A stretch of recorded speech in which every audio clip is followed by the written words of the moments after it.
This is kind of a small thing. It's just one of the ways that I've learned to think about things, and that is to make this kind of matrix where you have your two options if you're wondering which option to go for, and then, yes, no, whatever the options are.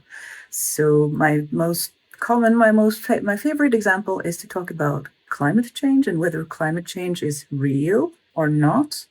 And then on the other side, you have if we take action, yes or no. And how it turns out with this matrix is that, of course, three of these options are not really dangerous.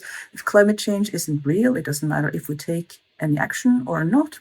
We will just make a greener society for everyone for no reason, but it's still like we get a greener society, so that is good. So those are kind of like green solutions that are, it doesn't really harm us. It doesn't really, it costs some money, but it doesn't really harm us. And then the other option is climate change is real and we do take action. This is good. We mitigate some of the effects that we are already seeing.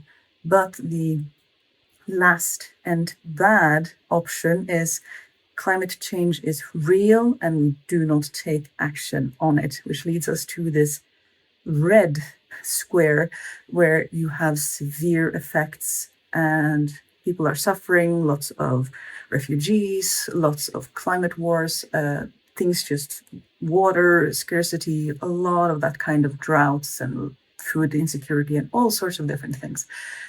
And for me, it just kind of makes sense that because this effect, if climate change is real and we don't do anything, is so large, it kind of trumps all the other options, because the impact will be so enormous if we do not take action and things are real that it doesn't really in some ways matter if it's real or not, because this thing is so important and so dangerous that I want to act as if this is true, which is what the science is telling us. But that is kind of how I think about decisions. I will draw them up and be like, what are the consequences? Yes, no, and then the different alternatives.